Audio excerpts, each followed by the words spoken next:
and Ripken Streak and the home run race and Williams at Fenway Park and threw one hoppers up my feet as hard as he could, and I had to get 10 of them before we could go in for dinner, stuff like that. Yeah, just family stuff. My pap was telling me about Walter Johnson and Christy Mathewson when I was in third grade, Yeah. Yeah. It just kind of stuck. Yeah. I used to read a lot of those books that they would publish with like 20 stories about old baseball shit, like crazy stories. And I just read those and read those and read those. And yeah, it was always neat to me that there was always the next player over and the next player over you could learn about. And so then I would go into the modern media. And this is, I was born in 70. So, we're talking like the 80s primarily here. And I would get the latest edition of whatever. And it was all like the same stuff. And I'm like, where's the depth? Where's the richness? Like they're doing a good job. And you can only have so many pages, you can only have so many words. But I wanted to just get lost more in the beauty of these players, the struggles they went through in their lives, and understanding that. I don't want all bios, but understanding like a day in baseball, like, Brian Wetzel, like back in 89, went 2 for 3 against a guy named Dirk Manger, whatever. And then on that day, a hawk flew 50 miles an hour, whatever it was. And you can take these little things, and it's just, to me, it's fascinating to look at history in terms of context, understanding that other people who had great careers still exist. We can still talk about them, but we just say, Ken Griffey Jr. is better than Willie Mays, and that's all we tend to say. And I'm like, there's so much more here. That's so beautiful. Yeah. I mean, digging into it, like I've been researching Cuban ball players and stuff, and that's some of the stuff you read from back in the day. Some of the stuff they say is so modern, and they're like trash talking each other in the papers, trolling each other. Right. They call it in minor leagues everywhere. I read about a guy, Armando Marsans, who's from Cuba. He was up in Connecticut, and he got a cold. They took him to the hospital. The neighboring team, he was in New Britain, Connecticut. Their rivals were in Hartford. A couple of guys came down from Hartford, pushed a dead body into the room he was going to go in because they knew he was superstitious. They pushed him into that room. He got freaked out by the dead body, hightailed it out of there, wanted to go home, went home. And that's like double A ball. Yeah. Guys planting dead bodies in bedrooms, scaring people. Yeah, or like a guy like Joe Jackson who comes up and he's like, I'm just too country for you guys. Let me out of here. And they like, you're right. Maybe come back and, and just sold his contract. And it was hard. One of the things that I've realized is when you really dig into this stuff, you start to realize how many factors keep someone from going into a major league career. And so I'm pretty hard line on this, and you don't have to agree with this, but when we reduce things to integration and like pre-integration sucks, like we understand how hard it was to even get to the major leagues. Not like be good enough, but like the fact that Walter Johnson came from Idaho to the big leagues is like unheard of back then. It's a miracle that it happened. And so there's a lot of Walter Johnsons out there that never got a chance to play. If you look at like the representation per state or per country, most countries have never had a major leaguer. You telling me that nobody in that history of Kenya could ever play baseball, or do they just not have access to it? So it's not just like things like, of course, racism is bad, right? We understand that, but there are so many things, malaria, fevers of different kinds that just aren't common anymore. But the geography, if you lived in Washington State, chances were you wouldn't really have the opportunity to go and play Major League Baseball because it was just more accessible in, say, Illinois. Yeah. Some guys, I mean, you had, well, like Smokey Joe Wood came from Colorado, and it kind of, things kind of evened out there. I feel like by the 1900s, 19 teens, I would say we have a lot more guys coming in from the West. Like John McGraw went out to LA and tried to sign Walter Johnson with Christy Mathewson with him. Like guys were traveling around pretty decent by then. Hal Chase came from out west. But yeah, but if you're in a cold weather state, you don't play as much ball. Right. There's all these things that go into that. Arizona wasn't a state, so there's just a lot of factors that limit, and that's just access, right? And so if you hired 20 more scouts, you maybe find more players. But was baseball the predominant thing that people did? That's one of the benefits. Like it was a lot of boxers that probably could have been baseball players back then. It's just the pathway to baseball was so varied and complex. And boy, accidental deaths and accidental namings back in the, I mean, up until, gosh, I don't know, almost like 1980. The accidents were just horrific for Americans in general. Yeah. There was a pretty good talent pipeline to the majors. Like the minor leagues you didn't have official minor league clubs underneath you until like Branch Rickey, you know what I mean, in the 30s. But there was the Northeast, yeah, you couldn't play. But from what I was reading, like down south, because the South was so rural, like the travel was difficult, the fields were swampy, there were mosquitoes, people didn't want to come out. And up north was actually like there was better playing up there. You know, like not like today where everyone's down south because the weather's all nice and everything. Like the South was so. You said Joe Jackson's from wherever down there, middle of nowhere, South Carolina. They're just, playing with no shoes on. Like they're out there. Yeah, the Northeast, it was like the Mecca basically. Like the Cubans started. I'm just talking about the Cubans because that's what I've been researching. Yeah. That's where they were down there. Things were sloppy, poorly organized. They went up to Connecticut and it was like, whoa, this is serious. These guys are for real. We don't have to travel so far. There's not so much bullshit. There's not all that. Yeah. Yeah. Travel, health, just I guess the overall point is if you limit it to ethnicity, you're missing a lot of factors that denied talent to getting to the game. So if you were Jamaican before some year, it was just impossible. There was no pathway. If you were Dominican before a certain year, skin color aside, there was just no pathway. It wasn't thought of as being possible. Venezuelan, Curaçaoan, Honduran, whatever it was, there just wasn't a reliable pathway for these places. And the organizations weren't the behemoths that they are now. And so we're like, hey, I want to go explore all of Mexico and come back with baseball players. Right. Maybe the Dodgers say yes when they were in LA, but before that, yeah, good luck. Like that's not a job around here. Here's a job for you, and you get a different job and you go run through Illinois or, Southern Indiana trying to find ball players.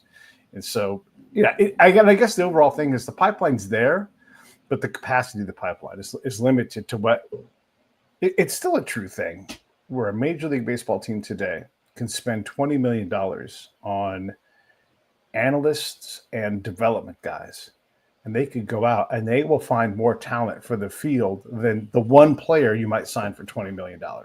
Right. Because they can go out and they can just find, there's just so much that's not covered still to this day with all the fancy numbers and all that kind of stuff. There's just a lot that isn't seen. Yeah. Like I think it was in your article, I read it. It might've been another one, but at one point, some of the teams weren't even scouting their own Dominican teenage teams. Yeah, playing whole seasons down there, they weren't even watching them. That's remarkable, right? Yeah, yeah. You talked about the Dodgers. Let's talk about them a little bit because I think the common perception, the easy perception, and look, everybody's got to do what they got to do, but that the Dodgers just buy their way to championships.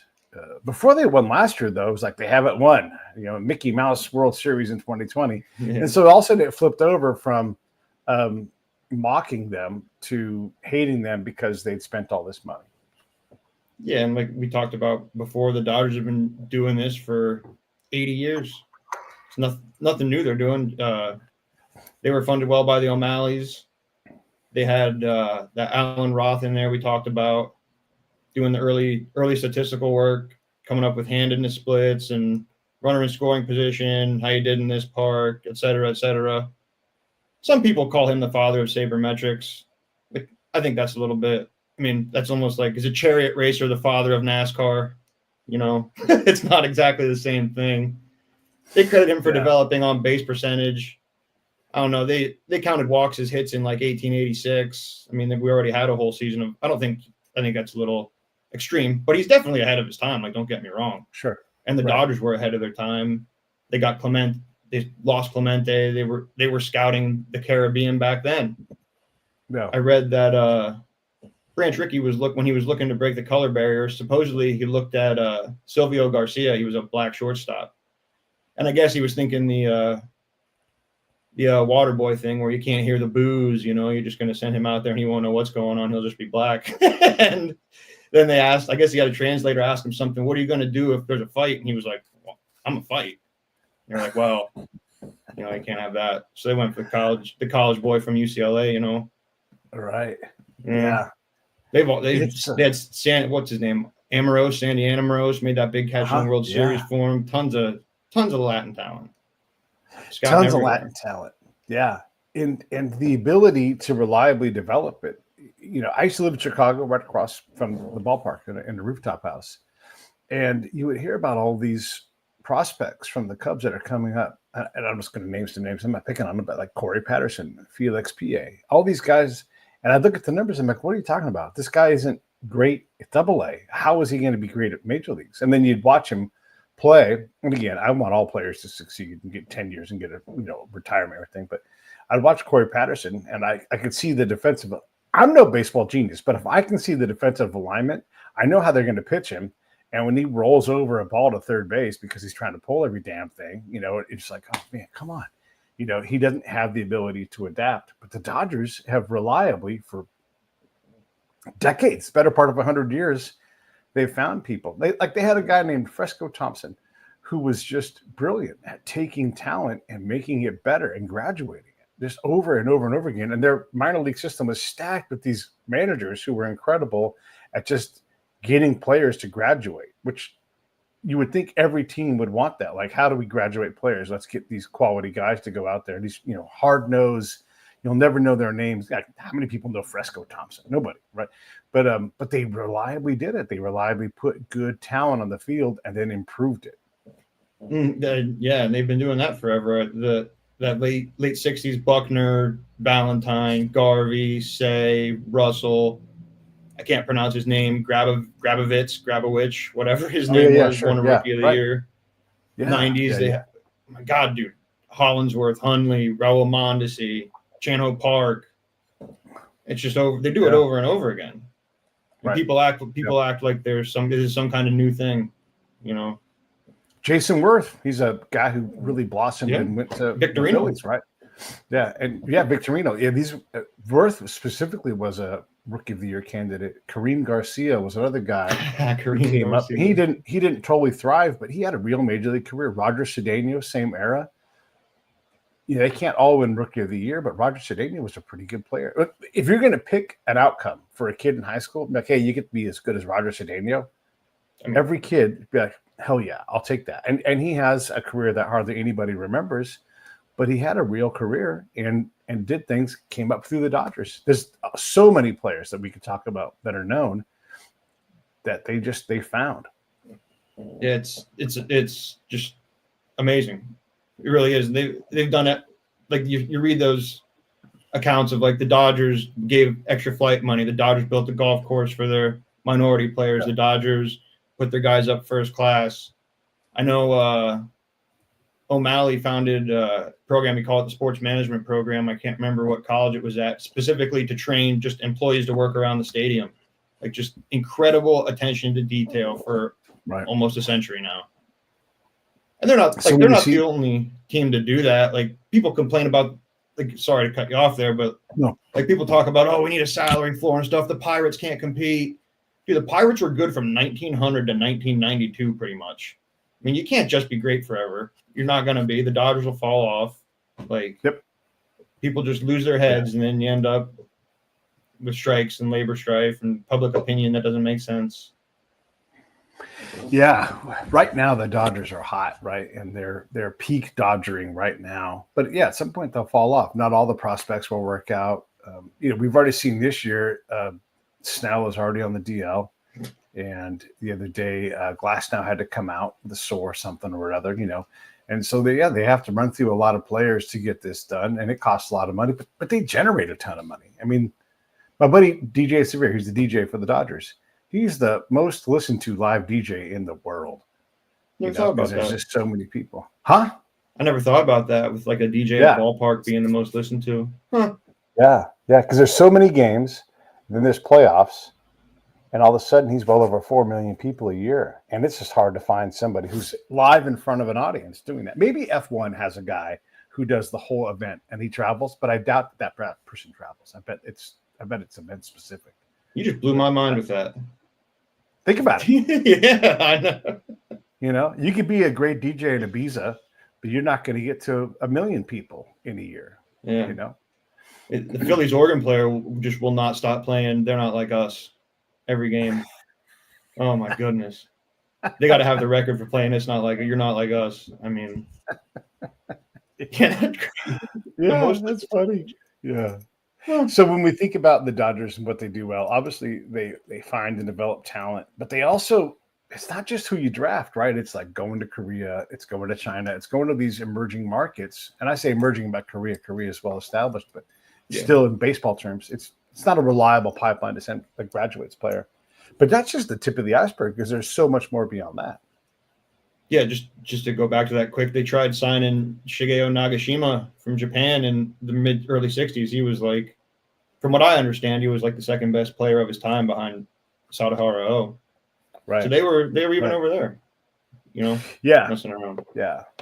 And then one of the things they do, because they know they need pitching, they don't mind fielding, this is getting a crazy number, 35 to 40 pitchers a year on a 40-man roster. I mean, they don't mind, and they process this. And this is credit to the org, but also to Doc. When Dave Roberts is managing that ain't easy. And yet reliably, the Dodgers will find and rehabilitate a Tony Watson, a Phil Bickford. I mean, like the first guy come out of the bullpen for a couple of years there was Phil Bickford, who commonly available. Anybody could have had him. Anybody. And Brazier, who's now, I think, on the Cubs, right out of the bullpen, reliable guy. Here he comes. Right now we got this guy, Banda.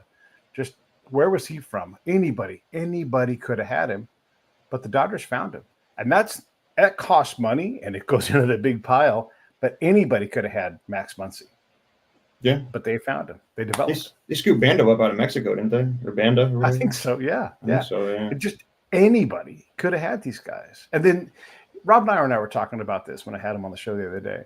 You know, they routinely do these trades, and it's just total robbery because not only can they fix something, or they can see that, like, just throw your slider. That's all we want you to do. And then all of a sudden that player's value just goes up. They come in and they routinely rob these teams. Like they turn primarily Miguel Vargas and a very good lottery pick, young, draftable, young major league talent. They turn that guy into Tommy Edman and that Michael Kopech guy, the guy from the White Sox, who right now is hurt, but came in and was great for the Dodgers in the bullpen coming down the stretch. It's incredible for a couple of prospects. One of them, not that great. One maybe lights out brilliant.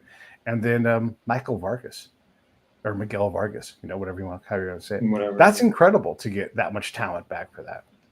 Their pitching, the pitching is so interesting to me. Like Mark Pryor went to USC, and he's kind of a disciple of Tom House, you know, and the Dodgers are right there in LA, obviously. And House was it's hard to find somebody who is an innovator who hasn't like really built off anything that came before him. But like Tom House with those biomechanics stuff, man, he was something else. And you know what's funny is people that hate the new style of pitching, which I do, but people will be like, back in the day, Nolan Ryan threw this many innings and got hurt so bad he pitched this many more years. Well, Tom House, the guy that founded biomechanics, is the one who made Nolan Ryan throw so long with the Rangers. He was instrumental, dude. If not for him, Ryan might have not had those years in Texas. Yeah, because he was fading. What's that? He was fading. His career was not over, but it wasn't going to continue. He was done. Yeah. And House fixed him. Put Charlie. I think he said. I was listening to him the other day. I think he said 4 out of 6 guys he worked with pitched to their mid 40s. It'd be like Kenny Rogers, Charlie Huff, Nolan Ryan. I can't remember the other guys. But so it's like you can't like trying to think of how to word this. Like use the technology. Technology can be used to make the guys pitch efficiently and be healthy and pitch long.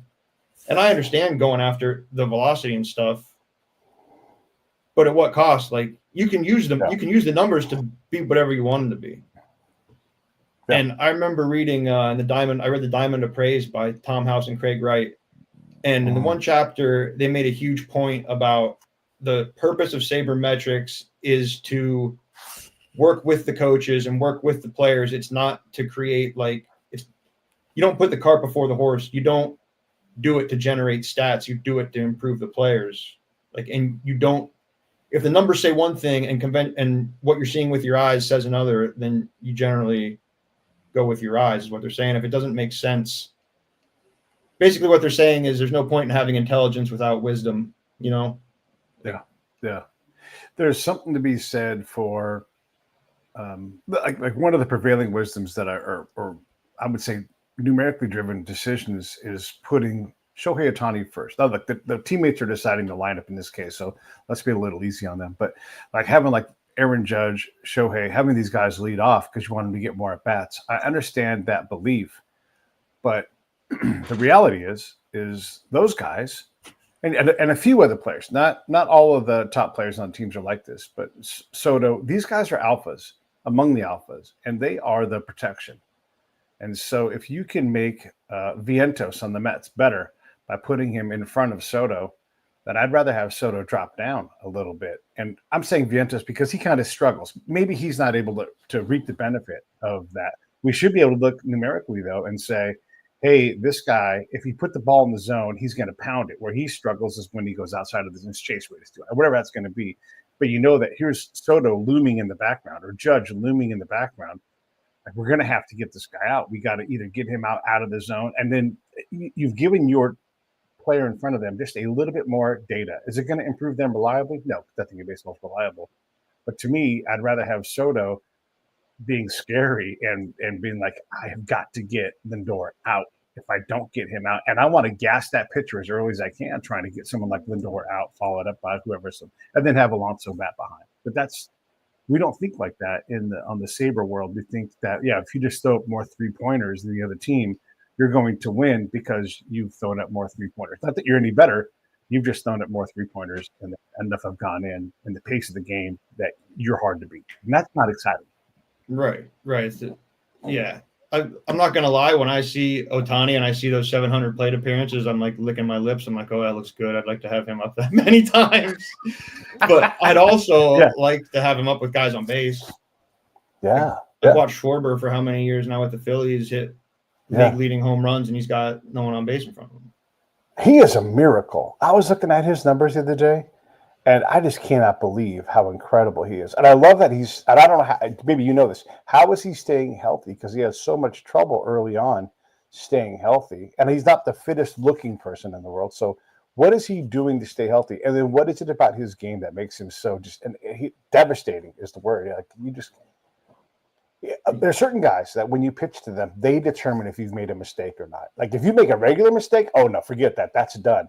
But they're like Barry Bonds back, nope, caught too much of the plate, didn't you? And you're like, that's my best pitch. And it just goes out. Schwarber is that kind of a guy. Yeah. I mean, doesn't he also look like Babe Ruth too, though? Well, I read an old scouting report about him where the scout actually said in the report, it's unbelievable how much he looks like Babe Ruth. That's funny. Yeah. But, I mean, I like Schwarber. I got kind of pissed at him a couple years ago because I felt like he was dogging it in left field. So maybe that's how he kind of stayed healthy. But I mean, I like Schwarber, and he's the stereotypical sabermetric hitter, Ks, walks, home runs, doesn't extend the zone, great command of the strike zone. Yeah. Walks replace the what used to be singles, When you talk about Schwarber, the player I put with him is Arise because he's almost the antithesis of this. I love watching Luis play. I check his box score throughout the day when he's playing because I'm just fascinated by what he does because he's and so if Schwarber is the prototypical sabermetric player, Arise is the antithesis of everything. Wow. It's like, you're not going to strike me out. I am going to win the BABIP battle, and so I'm going to get 180 to 215 hits. I'm going to get on base a lot, and I'm going to see a ton of pitches. Now, and maybe you disagree with me on this, and that's fine. But when I say he sees a ton of pitches, a lot of folks get mad because he doesn't see the most. But I'm like, he and Schwarber are essentially the same. The gap between them is that Schwarber sees more strike threes, and Arise doesn't see those. And I don't want a player that's going to see more strike. Look, Schwarber earns it, right? But Arise is also really, really valuable in that you are not going to get that guy out, not in the way that you want to. It's only going to be because the ball didn't go the right way for him that time. And a lot of times, man, he's dunking that ball to left field all the time. Yeah, and like guys like Arias have been systematically removed from the game. I mean, he's a unicorn now. They used to have guys. You used to have your Tony Gwynns, your Kenny Loftons, and you had your big boppers and everything. And now everyone is forced into the same approach, same this, same that. Yeah. I mean, I don't know, man. I don't know. Go ahead. Well, I think about the pitch clock and how much time they have. And if I can apply pressure, because you're not going to skip a rise, you're not going to strike him out. You certainly can't count on that, right? Because he's going to strike out 3 times a month. So you're forced to deal with him, and you're better off just honestly. The approach with him is just throw him strikes, and just let the odds be what the odds are. And if he gets on base, then fine, right? Because then he can't really hurt you. It's sort of like any player like that that's just hard to get out. Like, quit fucking around and just throw it down the middle and let him do with it whatever he's going to do, and just take that part of the hit. Otherwise, I'm wasting pitches on a guy that it just doesn't make sense to me, right? Like, you just have to let it go. Well, I mean, strikeouts don't matter for hitters, but they're so important for pitchers. They'll rip their arms off to get them, which obviously doesn't make any sense. Which is what I think Wright and House were getting at in the Diamond of Praise, where, look, maybe we can justify this mathematically, but when I say this out loud, like, how can they be the most important thing for a pitcher to do, and then it doesn't matter for the hitters? Like, whatever. That doesn't make any sense at all. Yeah, yeah. When we see the evolution, and this is an area where I'm a little bit critical of the Dodgers, and I probably follow them the most closely just because I can only do so much, and the way they run the team fascinates me. But to get like a guy like Bruce Gratterall, and he's gassing 103, the easiest 103 you've ever seen, too, just out of his hand, and there it is. But it didn't elicit swing and miss. And so they started messing with his mechanics, trying to get more swing and miss because that's what the numbers say. But his body said otherwise. And I don't know that he'll ever be the same pitcher because the way he's hurt is a way that he's likely to stay hurt. So he'll come off the DL, throw until he can't throw. And sure, he gets more swing and miss, but I don't know that it's benefited him. Yeah. I don't know that it's a benefit for anyone to be hurt as much as the pitchers are hurt. I mean, at this point, the pitcher is the most platoon position, I would say, in the history of sports. The most injured position in the history of sports. I mean, it's crazy. When you say stuff like, I'm going to have thoracic outlet surgery so I can continue to pitch, what other job in the world is like, I need to remove this hunk of my rib so I can play? Like that's insane. We talk about performance-enhancing drugs, and we got guys removing parts of their body or putting in dead people's bodies more than anybody else in all the sports combined. I mean, take all the knees. Okay, maybe, right? That's a lot of knees, but elbows, shoulders, backs, lats, all these things that get hurt now. I think it's not sustainable, but I'm afraid it's going to get worse. Yeah, I don't see it getting any better. This has been talked about for like Boros McCracken published his DIP study in 2000, fielding independent pitching, that basically implied that balls put in play are just luck. Like, you can't really pitch to contact, whatever. There's so much luck involved. We're just going to look at Ks, strikeouts, and home runs. Everything is 3 true outcomes, Right. And this is kind of where I've been critical. They're the 3 true statistical outcomes. That they're not talking about winning. They're not talking about player development. They're talking about true statistical outcomes. Yeah. And they don't want like team baseball, like hitting behind a runner, moving a runner over, doing this, doing that, bunting. There's so many variables in that. When you try to put that into a projection, it's gonna make your projection less accurate. So you want 3 true statistical outcomes. You're training guys to produce these outcomes because, in my opinion, it's convenient for the formula. I'm not saying there's no value to these stats or anything, but it seems pretty obvious to me that these numbers have been chosen out of statistical convenience for the people who are calculating this information. That's my opinion. I'm not saying there's no value in it. I'm not saying some things weren't overvalued or undervalued. Sure. But like you'll hear people that seem to me to be too intelligent to say it, talking about, oh, batting average was, and this was the crux of the sabermetric movement in the 90s and 2000s. Batting average is dumb. On base percentage is where it's at. It's the famous line from Moneyball, the Greek god of walks, et cetera, et cetera. And you know what have they given us? They talked about this, and for the last 10 years, we have, what is it? I wrote it down here somewhere. The lowest on base percentages, like the 8 lowest on base percentages since the mound was lowered. And I get data changes, and I get new information comes in, but you still did exactly the opposite of what you said you were going to do. Yeah. And what am I supposed to think other than it all looked great on paper? Sure. Yeah. But when you put it into the Phillies were the last team to have an analytics department in 2014. That's why I did 10 years. So since analytics has come in, on base percentage is actually plummeted. Yeah. Well, and it's one thing to have a theory, but then you have to go put it to test, and then you find out. I don't know if you recall, but the Diamondbacks kind of rejected the statistical analysis thing. It's like in the Gibson, La Russa, Dave Stewart era, and they paid for it, right? Or not. Maybe it was just a bad year, right? But it's so pervasive. And when people are like, Moneyball doesn't work, like, no, it does. But we have a lot more. Platooning isn't even like a worry anymore. Like it used to be like, oh, I can't platoon. I'm too good for that. And like, this player is, but no, like, we're like, you understand, like, absolutely. There are people that hit left-handed and right-handed hit pitching better. And so that's a result of Moneyball. We don't bunt like we used to because we understand that's often throwing away an out. The quote everybody puts up is like, my shit doesn't work in the playoffs, but it does. And there's all the teams that win or advance the furthest are teams that are savvy to how numbers work. Doesn't mean it's good baseball. Doesn't mean that if Max Muncy can hit, I'm picking on Max. I like Max, but if Max Muncy can hit 196 and have 22 home runs and be valuable, don't tell me that someone can hit 306, even with a slightly lower on base percentage and not be valuable. I mean, if you don't strike out, I love this number. Bill Buckner in his career, he often had more, this is Bill Buckner, more extra base hits than Joey Gallo had hits. Yeah, I don't doubt that.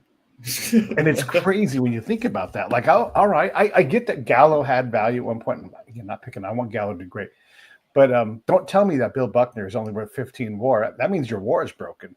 Because this guy, everybody's like, great fielder, great warrior, toughest son of a bitch around, cannot strike him out, right? Well, I'll take one of those guys on my team. I'll let the cards fall where they may. Holy shit, what a great guy. 2,700 hits. Oh my God. Why wouldn't I want that guy on my team? Well, his WAR is awful though. I don't care. Because I want that guy on my team. Because you're not going to beat that guy. He's unbeatable. He's averaging like a hit and a half a game. Yeah. Yeah, I'll take that. You tell me this guy's going to get me a hit and a half every game and not strike out? I can put that guy in the field. I understand he's not going to hit a lot of home runs. He's only maybe going to hit some doubles. I don't care because he's going to force the defense to do stuff. And every time that happens, there's a chance for something good to happen. If you strike out, it's not true for everybody, but if you strike out too much, it's like you're not that valuable. You are not dangerous right now. You are an easy out at some point. Mm-hmm. And that goes after that on-base percentage thing you're talking about. Well, and no doubt pitching is harder to hit. Spin rates are better, velo is better. And don't get me wrong, if I was a player, I would want to know all that stuff. I would want to know my launch angle. I'd want to everything, dude. I would want to know it all. Sure. But, like, at the same time, there's so much talk about how OBP is down because the pitching is so good. Well, I just, for 25 years, listened to you guys degrade batting average. Last year, batting average made up 78% of the league's on base percentage. So you're telling me that, like, okay, for instance, Tom Tango developed Wins Run Created Plus at Fangraphs. I followed him on Twitter. Yeah. He made a post saying OPS is the best, rate stat, and OBP and slugging percentage are the pillars. Well, if you tell me to build you two pillars to put your OPS on, and I say, you come over and you say, Brian, 77% of this pillar's missing. What what's going on here? And I'm like, oh, I thought that part of the pillar was worthless. Well, Brian, my OPS is laying on the ground. Like, oh, well, I don't think it's because of my pillar. It's 77% short. I think the wind blew it over. Like, that's crazy, dude. You can't say 77% of on base percentage is worthless and then blame something else when it tanks to lows not seen since the frickin' Johnson administration. Like, you got to bear some responsibility for that. Like, it's not just, oh, the pitching is so much better. The wind didn't just blow your freaking OPS down, dude. It's happened because your pillar isn't there. Right. And I don't know, man. there's something to be said. Like, you'd think I imagine Tom knows that. I'd imagine Tom knows that batting average makes up that much on base percentage. And he probably would say something different if he had him here talking. He'd be like, yeah, of course. Like batting average, like, we had whatever. And he would have some kind of cagey answer that took him off of that extreme position and said, absolutely. Like, if you have someone that gets on base at whatever, and 90% of it is batting average, of course there's value there. And maybe in that case, it's more valuable than the guy who has 75%. Maybe there's a line there where all of a sudden it's like, you get anybody up in that zone, wow, they become valuable because they can't hit behind the batter. They can't hit the ball the other way and create problems for the defense that they don't know how to solve. Yeah, I don't know, man. I'm not that like about Tango giving some answer about batting average. These guys, like, they've given us extreme statistical outcomes, and that's because there's an extreme. I don't want to use ideology too out there, but it's an extreme ideology, dude. They're not open to new ideas, man. You don't get extreme statistical outcomes like 50-year lows in on-base percentage and batting average, extreme amount of injuries to pitchers without taking an extreme approach. I don't think they're open to new information. That's we're talking about. Yeah. That's like, I like the numbers, dude. I always have. I like looking at them, playing around with them, talking about them and stuff. But there's just a lot of stuff that gives me pause about it. Stuff like that, like I said about the two pillars, like it just, and about the batters. A strikeout is just another out for a batter, but dude, man, will go get his freaking arm ripped off to strike you out. Stuff like that. Just like, man. I don't know what an ace is anymore. I know, like the preseason, it's like, oh, the Dodgers have 6 aces, and they left out Clayton Kershaw. I'm like, wait, I don't know that they have 1 ace on that team. And when I think about an ace, who has an ace? Are you a stopper? Are you the guy that's going to rest that bullpen? Like, these are hallmarks of an ace, and none of the guys are there. And I hate to look. I don't want to in any way bash on Ohtani, but he's not going to survive pitching. He's just not. He's on his third elbow. Yesterday's game, he took a swing and his hurt shoulder is opposite from his throwing shoulder. But his hurt shoulder kind of gave him a little hitch, it looked like, This is a guy that has used up a lot of body parts. He is wonderful. But the last thing I want him to do is running. If he's running at a league-leading rate, which he does, he's so fucking fast, and he's 200-something pounds, there's an actual medical paper that talks about the force that's applied to these guys. If there's anything out of alignment, you separate shoulders, you blow out ankles, things happen. And so I don't want him. I want him hitting the ball and just being great at that. And okay, steal the occasional base, but he's not going to be a great pitcher. He'll never be a better pitcher than Babe Ruth. He has this remarkable thing, and he's one of a kind, and I love watching him play. But he is delicate at this point in his career. And the Dodgers have to figure out what they're going to do. And if they're going to pitch until he blows out, great. At some point, that's going to impact his offense as well. Yeah, and I'm back to the pitching kind of. I'm surprised how many people are still talking about the rotation. And you've heard me tweet it, seen me tweet it before. The rotation, the starting. There's no rotation. There's no starting staff. That's gone. That's been gone. Yeah. It just shocks me how many people is 100 or 200 wins the new 300 wins the win. It's gone. It's over. I don't know how people don't see it. I mean, it's like I said, Tom Glavine and Aaron Nola don't play the same position. No, they don't. Like go ahead. You say a starter would pitch until he was ineffective. These guys get pulled before they can screw up. Typically, completely the opposite. The Dodgers decided Yamamoto and Sasaki will start Saturdays and Sundays or something like that. It's not a rotation. They don't got a rotation. Yeah, and maybe that'll work, right? But when Sasaki gets that It'll one work. start a week and it doesn't go well, that's expensive. Yeah. It's really expensive. And now you got to use your bullpen. And then already they've had a bullpen game. I mean, Robieski starting yesterday was not technically a bullpen game. They're all bullpen games. Yeah, they're all right? Yeah, and that's how you end up with 40 pitchers on your roster. Yeah, and that's not really too out of the norm either. Yeah, having using that many guys. Yeah, it's crazy. It's like crazy. I wanted to. Yeah, go ahead. You since I thought about this when I first started following you, you said something. It wasn't baseball; it was political, but it made me think. I can't remember who you were referencing, but you said the problem isn't so and so; it's Robespierre and Maximilien Robespierre. And you remember how during the French Revolution they tortured and killed the priests and shut the church down, said, you don't need all these old traditions that you've loved and you passed down for all these years. And they created something called the cult of reason and another cult. And the cult basically consisted of the revolutionaries being like, look at our Declaration of the Rights of Man. Look, you don't need all these old traditions that you love and all this happiness. Look how reasonable I am. Look at me. Isn't this all you need? I'm so smart. Everything I do is right. I'm so reasonable. Yeah. And with the pitching, analytics has taken our pitcher versus pitcher duels, game-long pitcher versus hitter duels. I don't think we're going to see another pitcher make the Hall of Fame after Verlander, Scherzer, and whoever, Greinke and Kershaw. Yeah, it's tough. Like they've taken away our like how we measure greatness, how we measure all this stuff. Yeah. And what have they given us in return, Pete? Look at my numbers, Pete. Look at my numbers. Look at how smart I am. Do you want to see Paul Skeens throw a complete game? Well, you don't need to because look at how smart I am, Pete. I know. Are you annoyed yet? Look at how smart I am, dude. And they wonder why people don't like him. So like there was, it's true. Recently there was a guy named Fuzzy that makes baseball YouTube videos, and he admitted he said I dumbed some stuff down to make analytics more relatable, and there was a huge backlash, dude. He got trolled. He was basically the victim of, like, to go back to the French Revolution, a victim of like a Jacobin purity mob, dude. Like he had to prove he was revolutionary enough. And someone leaked a WhatsApp message he sent to another pretty prominent analytics account.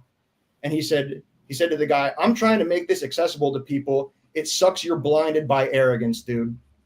And that's how I look at a lot. Like, imagine the guy telling Jim Rice that he can't talk to a Red Sox player, dude. How do you tell it? What do you do? Do you pull the Donald Trump and say, shh, quiet, you stop talking, stop? Like, what an asshole, bro. Yeah. And they wonder why people don't like him. There's a lot you said in there. When I talk about Robespierre too, it's because everybody's desperate to find Hitler, and I'm like, you fuck. Robespierre is the problem here, you know. But that's because Robespierre is more on their team, and so they don't think that. So everybody says all this shit that sounds cagey, and you're like, stop with this fucking thing. The Night of the Long Knives. No, please. Yeah. So sick name though. It's a bad event, but it's a cool ass name. Yeah. Yes. Yeah. And so a lot of this is that, you know, and look, you and I both, we love numbers. We mess with them and try to figure them out, but neither of us falls in love with a number. We both, like, if you threw something at me like, oh, his RBAT is something, I got to go, what's RBAT again? And then I got to go look at, and it's not that I'm unfamiliar. It's just, I have certain tools I use. And for me, they kind of fit like, oh yeah, that makes sense, you know, but let me double check it with something else. Let me do a peer group thing. And like, okay, this is holding up. And so I'm pretty happy with how that number works. But like WAR or runs created, these things have flaws. I mean, I'll tell you right now that WAR absolutely misses the value of Arise. It misses the value of Buckner. It misses the value of Butler because of the kind of player that they are. It doesn't understand those players. It doesn't understand that when a team played against Brett Butler, the entire infield would scooch in. They'd be as close to the action as possible, and the outfield would scooch in. He changed the nature of the game. You're telling me that that's not valuable? That a guy who gets that many hits and plays that many games in center field, that steals that many bases, granted he wasn't great at that, you're telling me he's not valuable at all? No, come on. And so when that's beyond the pale, when we, like, there's certain numbers that I developed, like you've seen my stuff on CWAR and you know, WAR rate accumulation. I understand that at some point those numbers no longer make sense. Like if you're not a great player, I can't correct your WAR because you don't get on the field often enough for it to matter. But I'm open to that. And I'm also open to critique if it's real critique. If it's just arguing, then I'm not interested in that. There are so many ways to measure this game, and so many, and Rob and I were talking about this. It's all measurable. And Pete would say it's all a competition. And so if I'm using my job as numbers and I see on base percentage going down and thinking it's valuable, I'm going to go find where the market is short on something, and I'm going to go get that. Like the A's getting Chris Davis because the league was like, pound the bottom of the strike zone. Like, well, who smashes the bottom of the strike zone? Chris Davis. Yeah. Get that guy for pennies on the dollars. Yeah. I mean, you said all that stuff about Butler. I mean, that's hard to quantify. Yeah. It's not going to, your projections aren't going to be accurate. Yeah.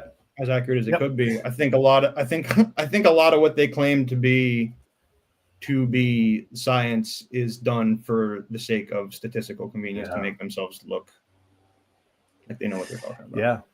And when they're wrong, and this is where I'm going to be critical of the A's because I love the A's, but just because you make the right move and it's 51% advantageous, and so you're playing the odds, doesn't mean that the audience can deal with that.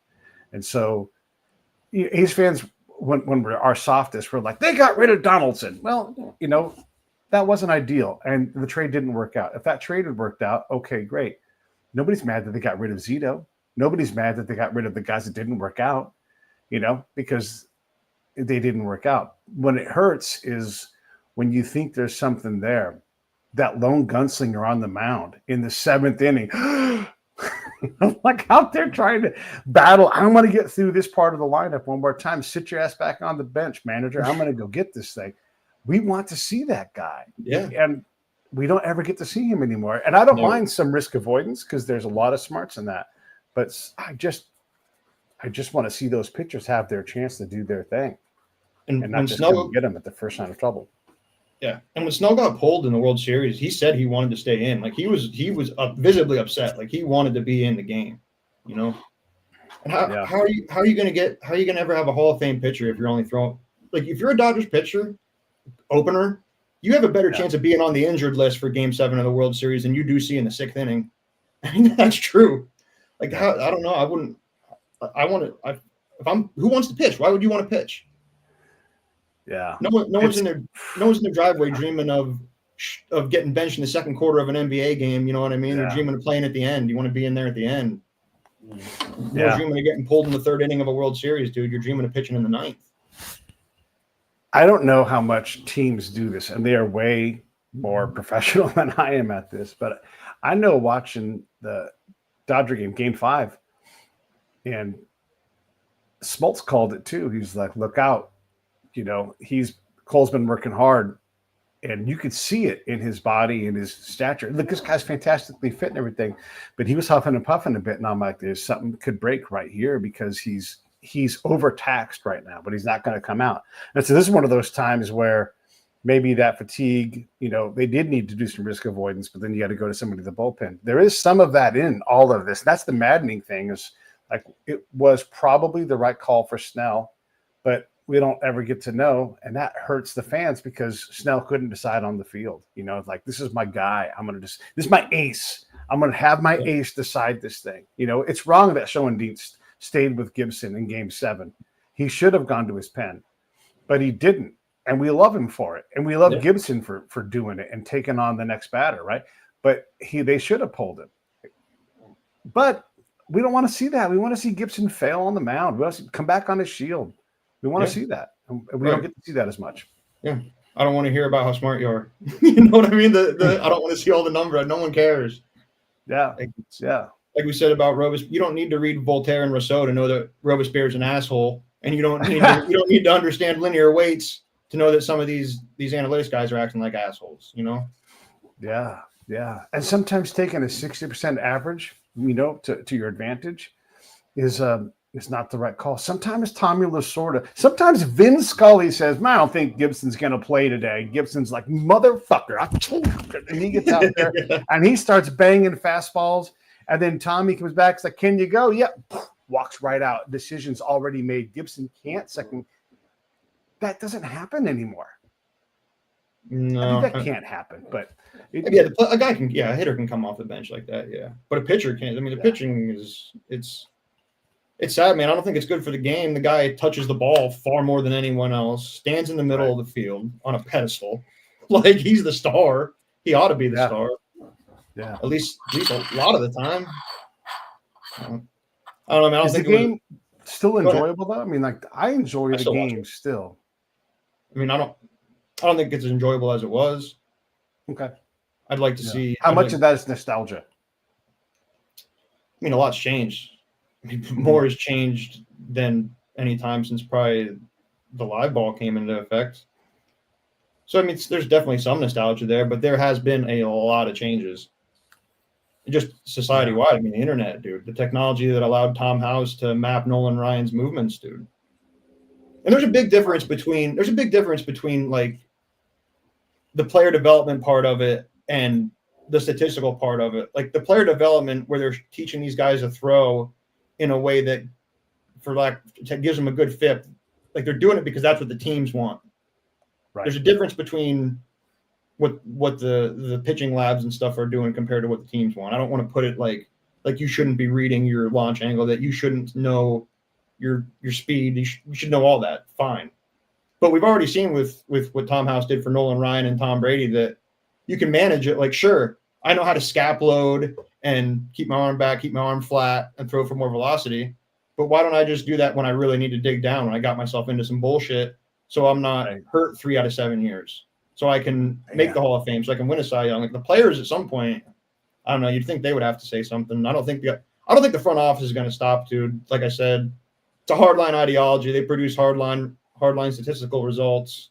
They're not going to change, I don't think.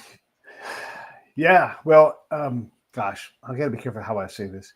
There are people that I know in baseball that they're way smarter than me. First of all, I don't think I'm some kind of genius, dude. I think I'm some kind of genius, dude. I was going to go a different direction. That these are high placed people in baseball, and egos matter. And because everything's a competition, let's say that you are the GM of the Phillies, right? There's someone always coming after your job. There's always someone looking to remove you or to undermine you, and you've got to run a fiefdom. And so there's a lot of very smart people playing very dangerous in terms of baseball games, and things like Jim Rice getting kicked out, or old Cardinals players not being allowed to talk to any, that kind of thing. That starts to happen. And some of this has nothing to do with the product on the field. Some of this has to do with control and power and ego. And that is another thing where the Dodgers seem on the surface to be a culture of like, no, I want to play there. I want to come there because I love what they do. They take this guy who's not nearly as good as me to just throw your fucking slider, and he goes out and he gets a big check when he leaves, right? Like they see that, they want that. But the ego stuff that is part of all of this, it for sure undermines certain teams. And you can see the patterns. I mean, certain teams just can't seem to. You can be as great as you want with numbers. If you can't reliably run your organization, you're not going to compete, even if you have great players, because the people like the Dodgers, who are great in all of these detailed ways across the board. When Gabe Kapler was there with them, he's like, hey, these minor leaguers are our investment. We have to feed these guys real food. And it was like the most obvious statement ever. And everybody's like, oh, shit. Yeah, you're right. Why are we letting them eat McDonald's every day? And so he changed that part of the culture. And now any good organization looks at the minor leagues the same way. They're like, no. Like, let's make sure you guys are getting healthy. You have the right things. And there's much more attention on that one. That was part of the competition that the Dodgers won when Gabe Kapler brought that in. If you're not doing that now, you're falling behind. Yeah. And that's another thing House said. He had 4 points. One of them was biomechanics. I can't remember the other two, but the very last thing he said was a nutrition plan. He got Tom Brady on that nutrition plan. Tom House is unbelievable, dude. More people should know about Tom House. Absolutely. No, he is incredible. And when you look at the ways to compete, if you can have Tom House helping you, if he was still alive, Ricky Henderson, if that guy wasn't employed by a team every year to teach his people how to steal bases, you're crazy. Right. You're crazy. I don't know if you've ever seen that clip. It was early in the MLB TV days, and they showed it after it came alive again when Ricky passed in December. But he was talking to Harold. He's like on the little field there, the demo field. And he's like, oh, I would look for the elbow. And Harold, who stole bases, he's like, what are you talking about, the elbow? He's like, once they do this, they got to go home. And it blew Harold's mind. And this is a guy who played his whole career, and he was a fast dude. And Ricky Henderson blew his mind. When Ricky was advising Roger Cedeno when they were on the Mets together, Roger stole his most. Yeah, it's incredible, right? And so there are a lot of people out there that can make a difference. And sure, stolen bases aren't all that valuable unless you're Ricky Henderson and you just steal and you get runs all the time. So there is value in having some of these guys like Tom House, and you're going to talk about Johnny Sane, but all these guys who can get talent to be realized on the field. Yeah, Johnny Sane. It's funny that we both thought about Johnny Sane, but I read he showed up to spring training with the Yankees with a briefcase full of tapes and inspirational books. He invented a machine called the baseball spinner. Had like it looked like a can opener on a baseball, and the handle would spin, and you could work on your release, your breaking balls and stuff just anywhere. You could do it in a taxi, you could do it on a train.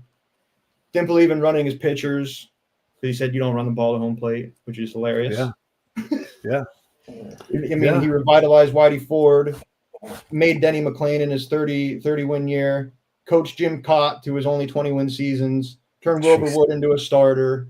I mean, and he's basically a proto Tom House dude showing up with a briefcase full of tapes in 1961. Yeah. We're even VCRs in 1961. They said tapes. I don't know what tapes there were, but it definitely wasn't duct tape. And they didn't say film. Maybe right? It didn't say film, right? Yeah. Maybe slides for like a projector. I don't know. But I watched. You can watch on YouTube where he has that tool in his hand and he's showing you how to spin it. There's so much of that it's just you're sitting there and you're a genius at whatever it is. Obviously, he was a great pitcher, but he was a genius at realizing talent. And it's like, here's the thing that I needed, right? Like when I would practice my curveball, I would throw it up to myself, and work on trying to like get the shape of my hand to be right all the time. And it was just a repetition thing. And so I'm laying in bed just throwing my ball, and just you think about these things and brilliant moments happen. And all of a sudden you've got this technique or this drill or whatever it was. And he reliably did that. He reliably, got pitchers to the next level, even if it's temporary. Like Billy Martin was brilliant, right? It was going to be temporary because a lot of ego and problems, but he could take any team and improve it just by showing up. Right. Same with Johnny Sane. I mean, Johnny Sane wasn't that well liked. Yeah. Kind of a breed. I mean, you got to be some kind of hard ass to make it in that environment. Yeah. Not always going to be the most likable guy.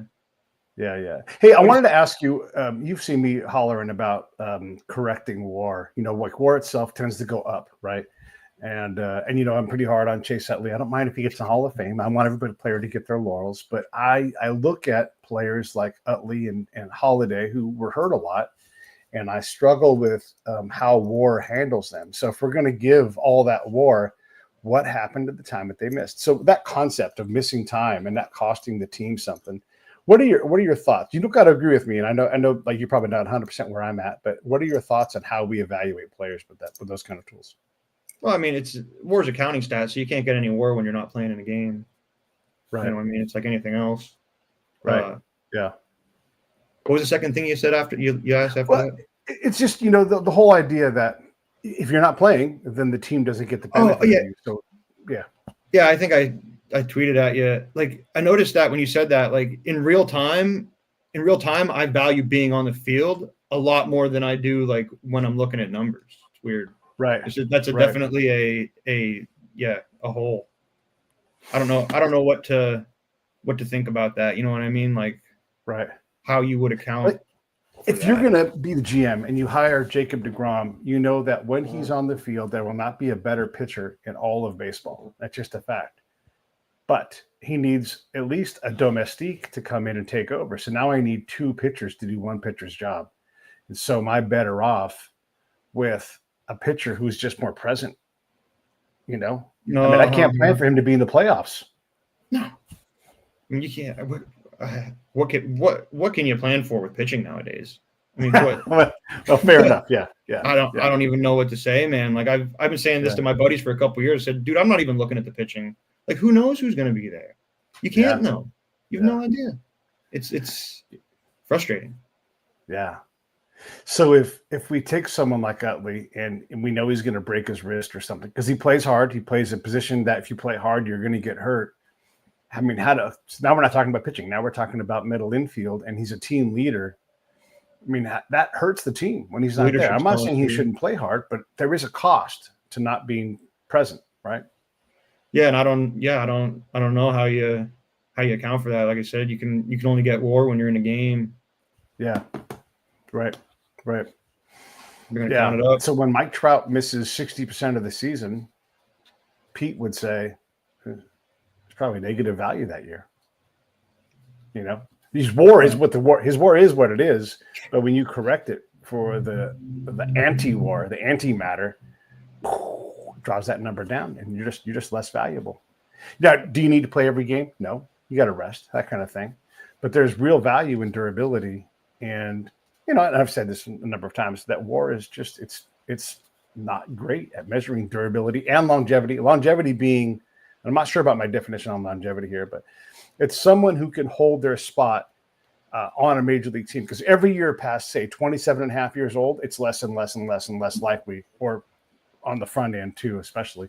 But you can't hold that spot. It's just harder and harder and harder. And Pete would say that there's real value in that. It doesn't go up equally, but there's something to be said for Kenley Jansen still being able to be a closer and still having value at 37 or whatever years old he is now.